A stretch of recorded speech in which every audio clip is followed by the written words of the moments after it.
স্বামী বিবেকানন্দের স্বপ্নের ভবিষ্যৎ পৃথিবী।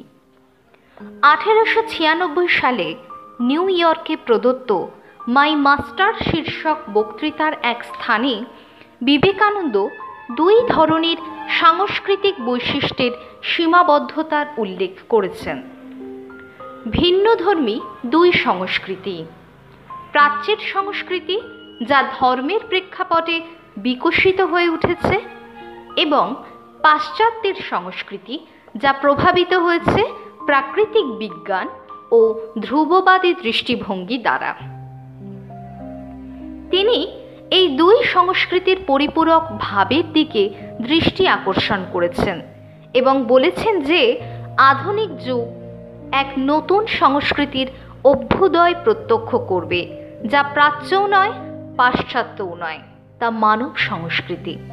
এই নতুন সংস্কৃতি গড়ে উঠবে প্রাচ্য ও পাশ্চাত্যের সংস্কৃতির মধ্যে এক সুস্থ আদান প্রদান ও সমন্বয়ের মাধ্যমে।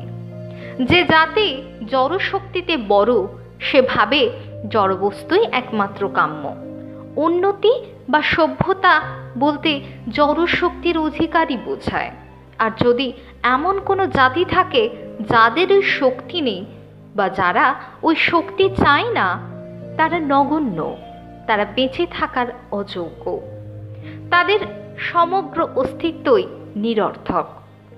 প্রাচ্য দেশ থেকে উত্থিত বাণী একদা সমগ্র জগৎকে বলেছিল, যদি কোনো ব্যক্তি বিশ্বের সব কিছু অধিকার করে অথচ তার আধ্যাত্মিকতা না থাকে, তবে তাতে কি সার্থকতা? এটাই প্রাচ্য ভাব, অপরটি পাশ্চাত্য। এই উভয় ভাবেরই মহত্ব আছে, উভয় ভাবেরই গৌরব আছে। বর্তমান সমন্বয় এই উভয় আদর্শের সামঞ্জস্য, উভয় আদর্শের মিলন হবে। অলডাস হাক্সলি প্রাচীন সভ্যতার মানুষকে বলেছেন জ্ঞানী অথচ বোকা, আধুনিক সভ্যতার মানুষকে বলেছেন বুদ্ধিমান অথচ বোকা, এবং বুদ্ধিমান ও জ্ঞানী নরনারীর সংখ্যা বৃদ্ধির উপর তিনি জোর দিয়েছেন। বিবেকানন্দ যে দর্শন ও দৃষ্টিভঙ্গির প্রবক্তা, তা পরিপূর্ণ ও ঐক্যবদ্ধ নরনারীর সংখ্যা বৃদ্ধি করার পক্ষে। তিনি নিজেই ছিলেন বহু ভিন্নধর্মী মূল্যবোধের এক উল্লেখযোগ্য ও সুষম সংমিশ্রণ।